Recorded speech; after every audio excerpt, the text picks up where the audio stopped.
All right, everybody, welcome to episode 4 of the You Can Powerlift podcast. This is your host, Dylan Johnson at OG Big Lifts on Instagram and Nick Chichi from Level Up Training Systems. Today we have a special uh, guest for today. We have Anthony Poi, who is on our team. He just got back from Nationals 2025 USAPL Nationals. So, Anthony, tell us what was it like to win nationals in your weight class and become a national champion? Wow, it felt like really amazing. Like, dude, the first place in nationals, man, because in my previous nationals, yeah, I made it to fourth, and in 2023, I made it to like I believe the 20th place. It Yeah, came far. yeah. You made remarkable progress. I've actually pulled up your numbers comparing this year and last year's performance.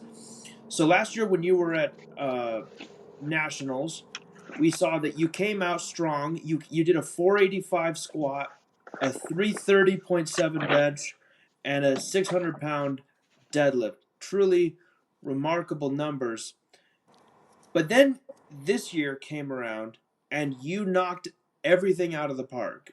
I don't know how you got so strong, but you came out with your squat was up 22 pounds. You had a 507 squat. Bench was up 11 pounds with a 341.7-pound bench, and your deadlift was up 38.6 pounds for this gives you an average improvement across all of your lifts of 4.73%, which is phenomenal. I don't think that's something that I've seen very often in a lifter of your caliber, somebody that who has been competing as long as you have.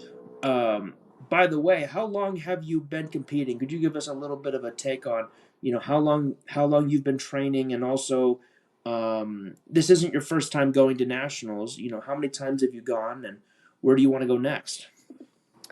So I started powerlifting in 2022. I Yep. started with a different coach, and like I felt like I'm not going anywhere with the program or anything like that. Mm-hmm. I competed quite a few in 2022, quite a lot in 2023. And Yep. then when I met Nick, this is way back when I met my other coach, and he was asking me like, "Hey, you should start powerlifting." It felt like I'm like, all right, maybe I'm gonna do this, maybe. Then every day when we see each other at the gym, he said, Yep. "Hey, you should think about powerlifting." So, Yeah, he has that so effect. You start thinking about it, especially as you start getting stronger. You start getting a little bit more confident. You start thinking, well, maybe I can do this. right, yeah. So yeah, my progress wasn't like going anywhere. And then when it came to the Connecticut meet in I believe in 2024 around March. I asked Nick like, "Hey, can you handle me for my March meet?" And then that's where it all changed right afterwards. Yep. Um, I hit some PRs. I think I went 9 for 9, I believe. Yeah, we crushed it that day. That was Yeah. awesome. Yeah, 9 for 9. Then right after like the competition, hey Nick, can you be my coach?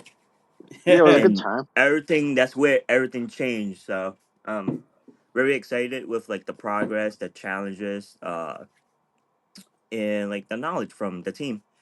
Yeah. I mean, the one thing that really struck me was that, you guys were pushing hard at the meet, but there was never of a shadow of a doubt for even a second that you were going to get all of your lifts, which means that you probably had get room in the tank.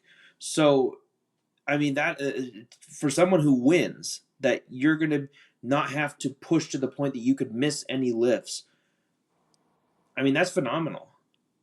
You know, like you went 9 for 9 claiming the title. I mean, On a huge national stage too, with like yeah. very, very close competitors. There was two other competitors that were also very good in the same session and as us. And it's from a coaching standpoint, I kind of knew like Anthony's consistent, Anthony's reliable, so let's make these other people, push and try to catch us, see if they miss lifts, which I Yep. think both of them did. But we were just Anthony was spot on that day, and like you said, he did have more in the tank, particularly on bench press. That 341 was super buttery. Yep. Now, tell me a little bit about what happened with the power outage. I saw that like there was an issue with the live stream link. That and even now they haven't released like any way for you to see all nine lifts. That there was this big outage. Was there a big like loss of power during the event? Yeah, there was a loss of power in the event. There was, I think we lost power like 3 times, I believe, Yeah, Wow. during Yeah. during the lift where Eric Lapointe, Yeah. um, he was about to start his squats, and the whole light went out. Good thing they didn't give him like the commands for it. Yeah. No, that could have been very dangerous. yeah, that was Especially if he was mid lift. that was crazy. Yeah. Yeah. So like in the back when I was getting ready to like, getting ready for my squats, I thought I blacked out for a second because I had my eyes closed. So Yeah. I had Oh my my eyes closed and gosh. then I opened. I'm like, oh no way! I think I blacked out. Yeah. It's Oh a shame man. though that they didn't get it on the live stream because that was a very good session. That was a very good session for like the power lifter who's a Yeah. fan of powerlifting. That was a great session to watch. I thought it was one of the best I've ever seen. hmm Yeah. It's a real shame that they didn't get that more into video format. What the big thing that they should have done is just started recording as they were streaming. They would have had they would have had a backup, but that's a topic for another day. Yeah, for sure. Yeah. So Anthony, tell us more about what was the preparation like going into the meet, you know, The and about prep. your travel. Oh yeah. It. So the traveling and the preparation was Mhm. like phenomenal.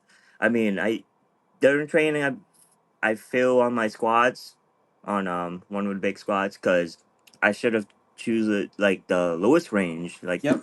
for the RPE going into like my competition. So Yeah. I realized that for like future reference, like hey, I need to like take it easy because I have nationals in like 4 or 5 days. Yeah. So Oh my gosh! So you failed a squat going into nationals. yes, Yeah, like a week before, I think, right?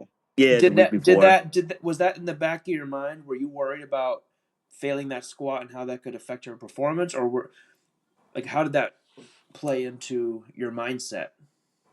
So I was like, I have to fail something during training, cause and then when it comes to nationals, I'm like, I'm ready for it. Let's fight. Yeah.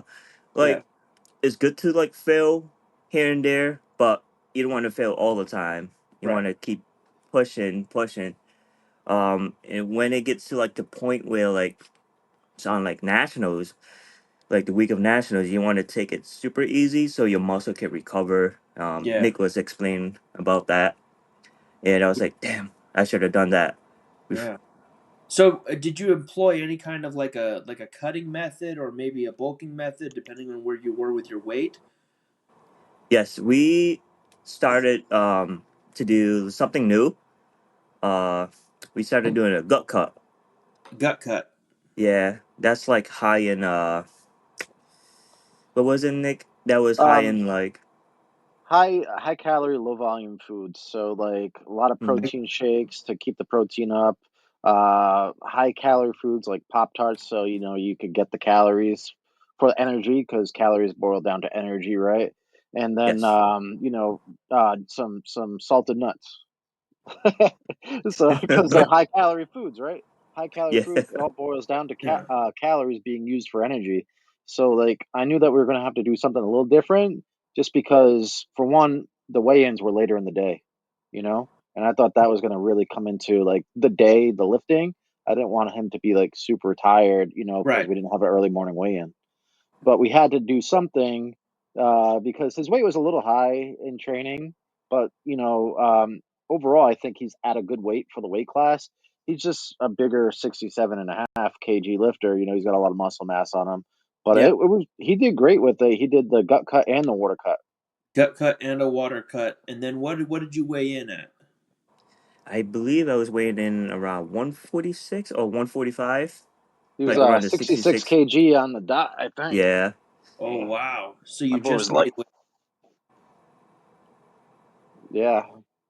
Yeah, that So where did you so my guess here is that that wasn't your uh like you didn't come up with that yourself, meaning that Nick, were you the one that proposed the gut cut? yeah, yeah. So Steve Denovi, who we actually met at nationals, Anthony introduced me to him. He's kind of famous for his gut cut method. You know, went really good. I thought it was going to be a great option just to get some more calories, so you can have some more energy Yep. going into the comp, especially on squat. I wanted to take like every single kilo that we could get, even if it was going to be 2.5, because I knew it was going to be tight. 2.5 kilos was a big difference on the day. Yeah, yeah. And and we could see that with his performance. I mean, in my own experience when I went to the World Cup in the UK Hmm. in 2024, we employed a similar method of a water cut. But the amount of weight that I had to lose was significant enough that it did make a difference in my strength levels. And it appears that you were good. You were probably much better than I was about maintaining your weight, getting closer to the meat, so that the cut wasn't as drastic or extreme. Would you agree? Hmm. I think he felt great. Yeah. I remember him saying, "Hey, I feel great. I feel great." So Hmm. I thought it worked like flawlessly. I thought he did a great job, following directions and just carrying out the program really well. Yeah. Yeah. Yeah. The travel was easy too. It was like not even a 2-hour flight. So Hmm. that's a lot different than where'd you go to Europe, Dylan? That's a lot Yeah. different. So, but Yeah. Wow. Yeah, you know, uh, I went to London and then I had to take like 7 hours of train rides up to Lincolnshire, England, to go up there where that was where they were holding the World Cup. yeah, Georgia was Wow. super nice for us, man. It was a great opportunity just to like, have an easy. It was kind of like easy in a way. Like you didn't have to fly out to Utah or something. You know what I mean. It, Hmm. it was some. It was pretty easy for us, but our competitor was also local. I think one guy might have been from New York or something or Texas. He was maybe a little further out there, but the other guy, I think he's Connecticut. So Yep. we were Hmm. even playing field there. So Yeah, yeah. And so tell me, as far as nationals go, they hold it in one state at a time, yeah? Each year? It's going to be the yeah, same look. Okay. So no, do it's they different move it? location. Okay, so they move it to different locations around the country. Yeah, Okay, so then you guys lucked out this year having it as close as you did, yeah. compared to if you had to go to Oregon or California. Oh, Oh yeah. Yeah. Because I believe next year nationals will be held at Chicago, Illinois. So Yeah. Are you looking forward to that? I'm looking forward to that. There you go. You have to defend your title, champ. Yep, yep. So tell me, what was it like, getting ready for the competition in terms of, so you landed, and you said it was in Georgia, right? Atlanta? So Yes, you land, Atlanta. all right, so you landed in Atlanta. How many days did you plan out your flight so that way the jet lag, the having to go get a hotel, having to catch up with your sleep, the stress from the flight. Basically, how far back did you plan your travel so that it didn't impact your performance the day of? So I booked my flight like around January. So Hmm. we wanted to go on Wednesday. Because I know how the jet lag feels and everything Yep. like that. So once we went to the hotel, I felt fine. Everything felt Yep. fine. It's just like another plane ride. So no jet lag there. I'm excited. So Yeah. Yeah. Well, and that's good to hear. So Nick, yeah, did we you went have to the Walmart and stuff like that. We went to hmm Walmart and got everything. Everything was surprisingly pretty cheap down in Georgia, which was nice. I was looking at all the price tags and everything compared to up north. It's a lot cheaper. So yeah, it was pretty convenient, really easy. Yeah. Well, that's something that people can take into account when you're going on a traveling for a meet. Uh, Sometimes it's good to take a little bit of homework and check to see what are prices going to be like, because sometimes it'll be in your favor. Like if you go to Atlanta, Georgia, and the prices are lower than where you currently live, but in other places, like maybe if you go to California or New York, you might need to set aside a little bit extra budget for the food because Yes. prices will be a bit more on the expensive end compared to your hometown or home city. Yeah, like you said, just make sure you like save money because you Hmm. never know that your airport in Atlanta might cancel all flights, which that happened. Uh, So Yep. like on that Saturday, we were about to leave around 6 a.m. to head back home, Yep. and then I got an email from Delta where they stated like, "Hey, all flights are canceled. We can't rebook you or anything like that." Yeah. So it's pretty bad. So Yep. I have to like run to the front desk of the hotel, book another stay there, and trying to find another flight, Yep. which JetBlue came on. So I went with JetBlue. Yeah. One thing that I would probably put out there as a good piece of advice for anyone traveling is that it's a good idea to get insurance on your luggage. In my own personal case, when I went to the UK with my good buddy Dan Maggard, hmm. who's also on the team who went down to Florida, I Hmm. loaned him my singlet. I had my Titan Support Systems blue and black singlet. I'd been wearing it since my first meet, and his bag never arrived. So we actually kind of had to do a whole singlet swap situation in order for him. Actually, no, sorry, I had it the other way around. He competed in my singlet, but when we got back from the UK, they had lost the luggage, and to this day, we still don't have it. And he lost all his equipment. And in my own personal case, I'm out. I lost that singlet, which I have a new singlet. I'm not looking to wear the old singlet, but having the first singlet that I competed in probably about 7 meets with, to have that be gone, I mean, there's a little bit of a loss in nostalgia factor there. Hmm. That kind of stinks. So that really does stink.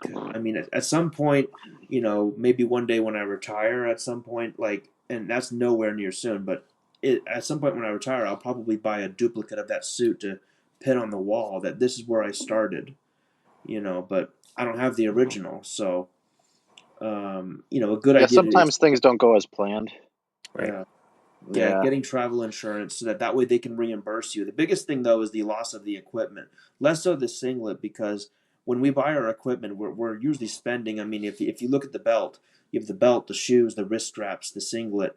Um, that can easily be upwards of 500, 600, 700, $800. And then if you factor in the bag, you got your socks, right? That can be upwards of $1,000. And if they don't reimburse you, I mean, you're out on all of that equipment, especially if you're going to a meet and now you have no equipment and you have to improvise going into the platform, and now you're not having a good day, That's you tough. know. Exactly. Oh man, sorry to hear that. Yeah. Yeah. Well, I'm more so sorry for Dan because he Hmm. lost all his equipment. He had to rebuy everything. Yeah, He good. did, and he didn't have the insurance on his luggage. Did they So allow you to have a carry on board? yeah, yep, that's one thing you can do is have a carry on. Hmm. But you know, I mean that's not a bad idea. If you have a smaller bag, one that can fit in the overhead compartment. I mean, you might be Yes. able to fit your gear in there. My personally, I know my good friend Dan Badandi. His old preferred method of carrying around gym equipment was actually to stick his gym equipment into a bag, like a suitcase, the kind that could fit into an overhead compartment, and then he'd bring that to the gym every day. So you could totally make that work as a way to bring your equipment to and from an event, is to put it into a smaller suitcase and then have it on you, so that when you're taking it on your flight, that it's not going to be lost by Right. the. Yeah. But you've done a lot of competitions, Anthony, especially when you were getting started, even, like before coming on the team and stuff like that, So you're pretty experienced, and I think especially even before you started with the team and under my coaching and stuff like that, I saw you get stronger. You know what I mean? So Right. there's like a method that you use. I feel like with like competing so frequently. Do you want to talk about that a little bit? Yeah. So like my previous competition in like 2023, 2022. That's all just experience. I want to see like I want to expose myself to like all these competitions. So I want to see how it feels like. I want to see how the cut goes and see how like where all my squats, benches, deadlifts, how it feels like.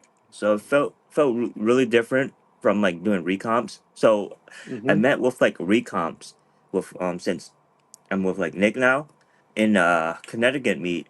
I never had like recomps like that before. So that's a total game changer. Yeah. Uh, Yeah. Huge game changer right there. Yeah. And like, mhm, Yeah, sometimes it can make a huge difference when it comes to picking your coach. You want to have somebody that's going to be really supportive and in depth and knowledgeable with what you're doing, and not having somebody that's not going to be providing you the support you need. right, I think of the best way to think about it is that if you were, it's like you're one person, but you, the lifter, you're the muscle, and the coach is the brains. So you can only go so far if the lifter is pushing with all their might and giving all they got. But then on the other hand, if you don't have the right coach, that can also go in the wrong direction too. That right. they may not be able to support you to be the best you that you can be. And I think you and I both, lucked out when it came to the selection of our coach, Nick Chichi over here. Oh, brother. Big Okay. Chi. Well, as a coach too, like you are invested. You know what I mean? You're invested. I've coached and competed, and Hmm. sometimes you're more nervous coaching. You know what I mean? Uh, especially if you haven't coached for a while and you get back on the platform and you're coaching and you're just like, oh man, like I really, am committed to the success, of the lifter. And I Hmm. think there's a lot of trust that goes down into it.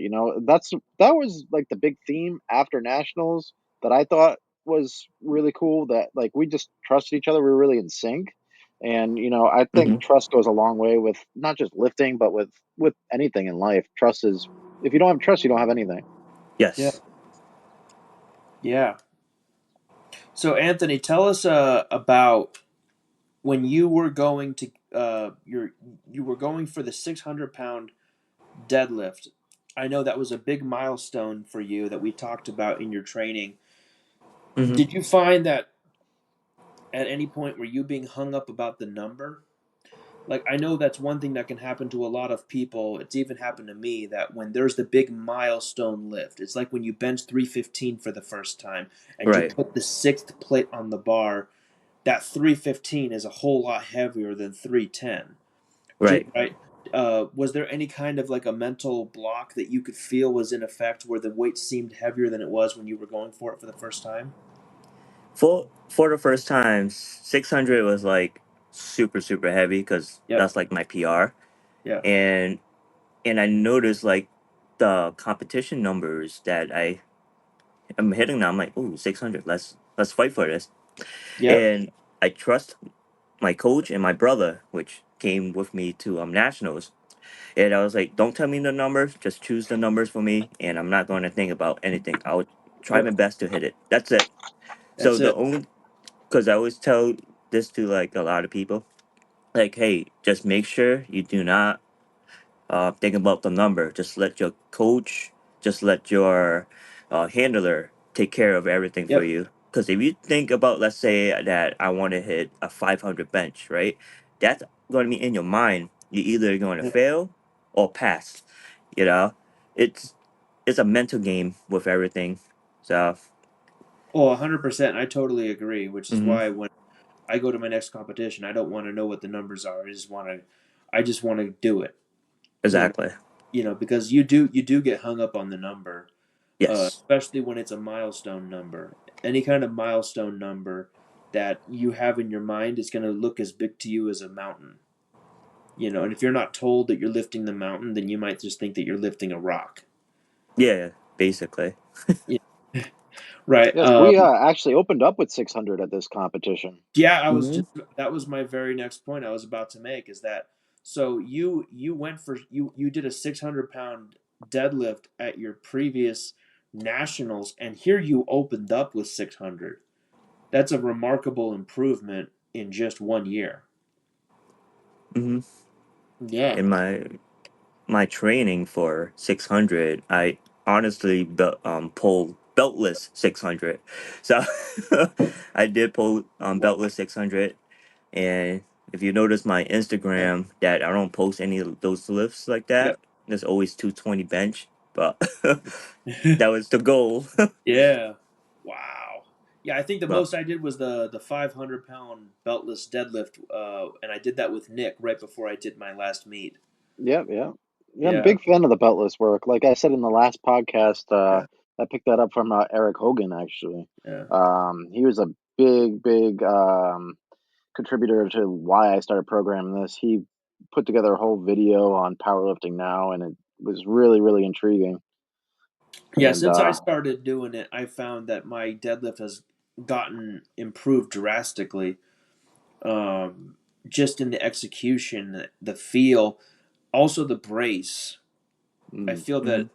that when you do it beltless, you're really able to. You really, it makes you have to work with your core. You really have to strain in order to reach into yourself to try to brace your core for what you're about to do, and then that builds you up for when you put the belt on. You can brace even stronger than if you were Yes. to do just belted training.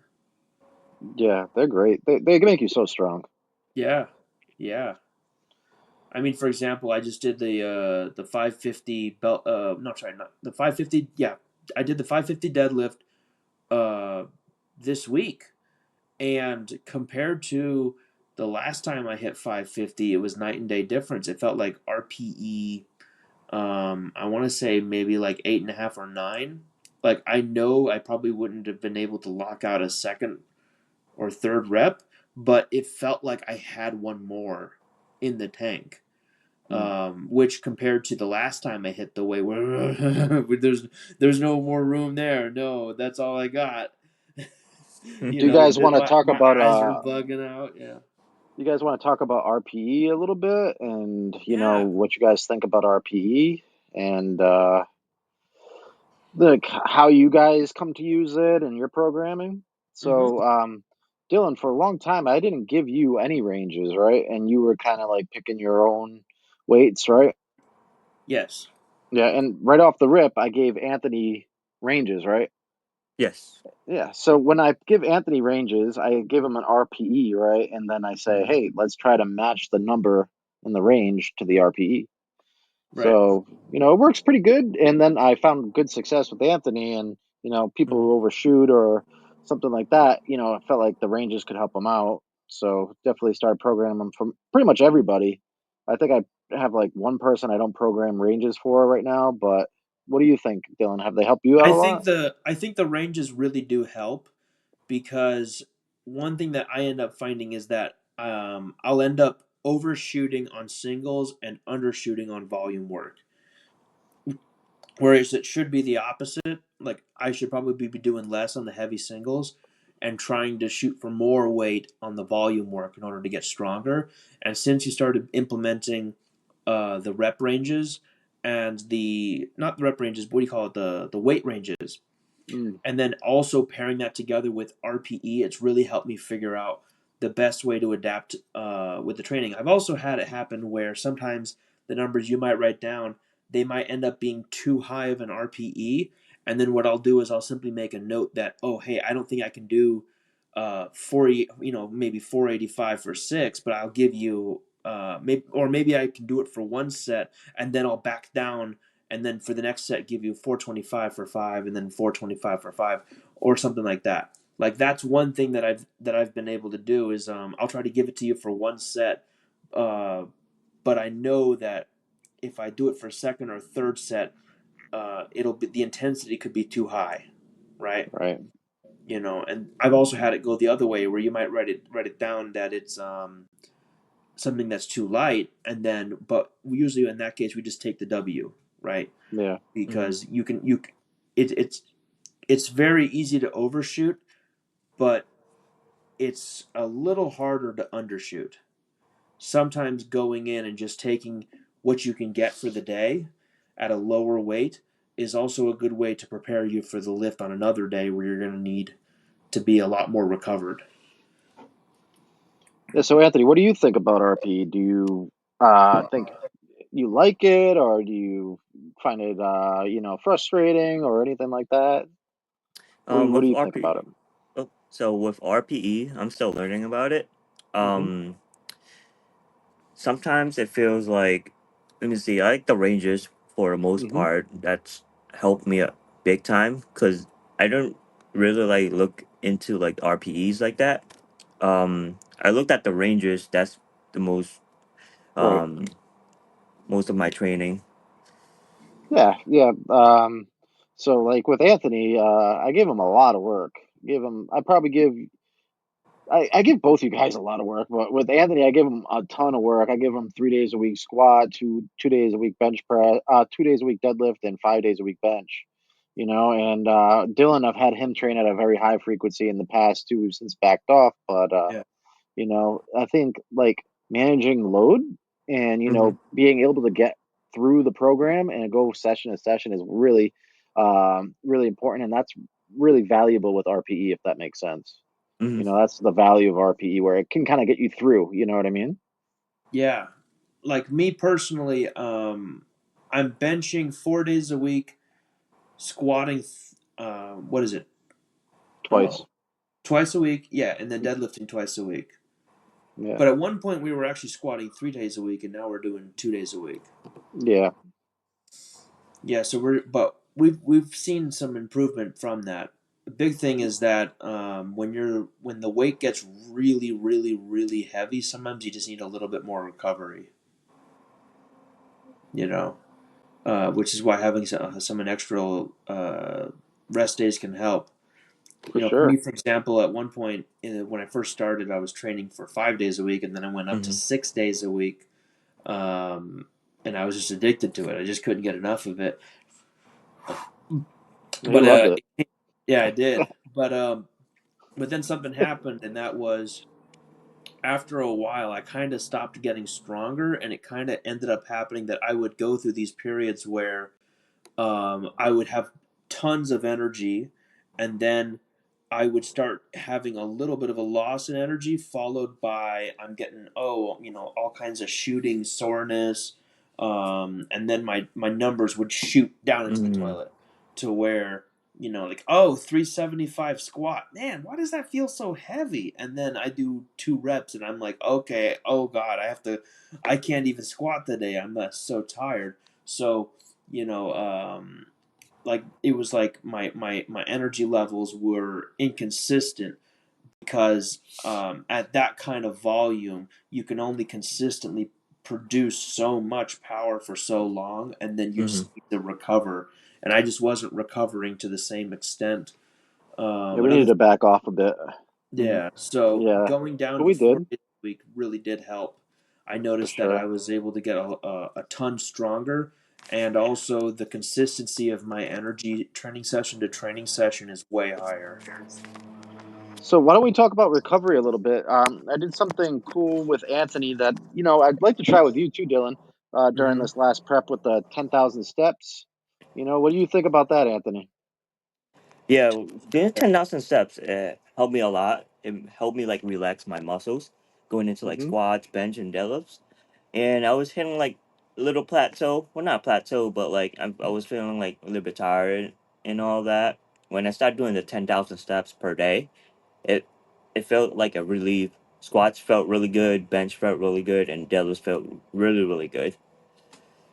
Yep. Yeah, I think just like getting the blood flow through the muscles Hmm. and getting them to recover a little bit more like actively helped you out a ton. Yeah. So what you're talking about there, you're talking about the number of steps you get in a day? Yep. Yep. Gotcha. It's pretty popular in powerlifting now, where a lot of athletes, they're actually prioritizing their steps just to, like I said, get through the workouts. And I think, as Yep. powerlifters, I think the really good ones find a way to get Hmm. from one workout to the next workout to the next workout. Where in a lot of cases, you see people just kind of fizzle out, and then you Yep. don't see them Mm-hmm. again.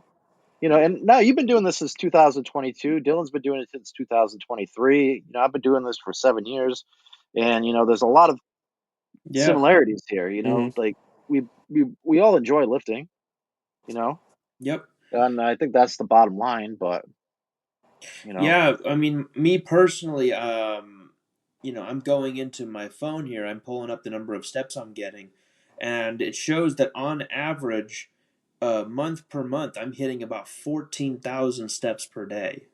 there you go, big boy. There you Yeah. go. Let's Yeah. go.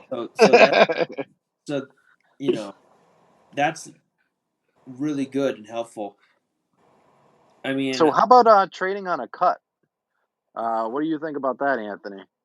That's something I've been trying to do, and I've noticed that my strength has been like, some days are better than others. You want to Mm-hmm. talk about that a little bit, like, and how Yeah. you feel like, more so in prep, not like going into the taper or nothing, but like in Mm-hmm. prep, maybe like, you're in a calorie deficit or something. Yes.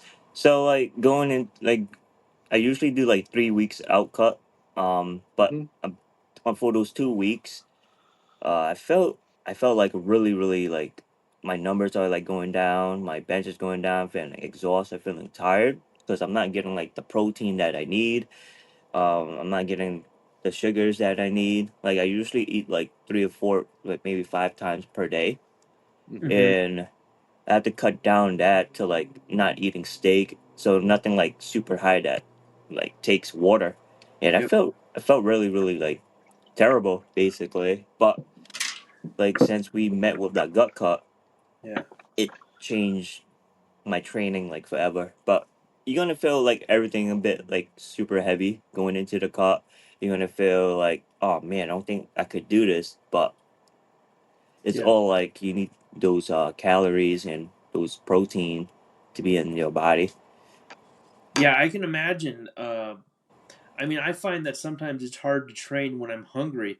Going into the gym, and then they'll have the juice shack right there at the front of the gym, and the only thing I want to do when I just want to go over and get myself some protein balls or try to get myself a little bit of a smoothie before I hop on the treadmill. I can Right. only imagine trying to go through a 4 hour workout and you're hungry.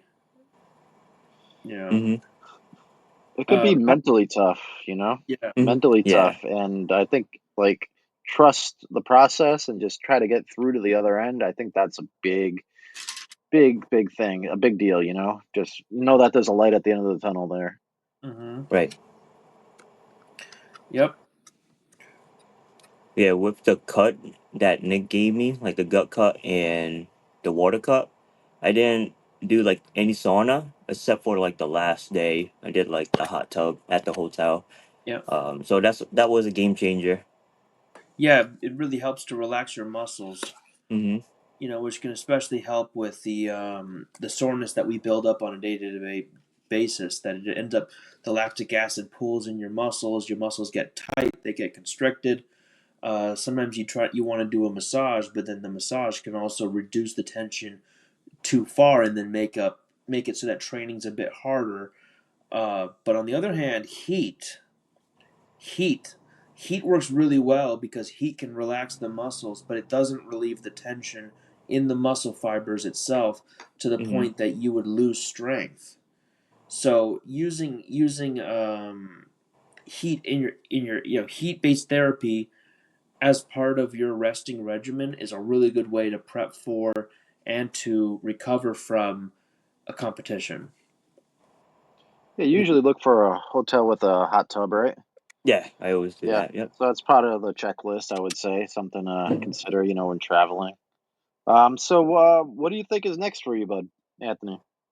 So my next one, it might be Worlds, it might be regionals, or it might be Arnos, it might be the next year of nationals, but I'm unsure right now, as of right Hmm. now. No. Yep. Yeah, I know that you and I have both been eyeballing the World Cup this year coming up in December. Mm-hmm.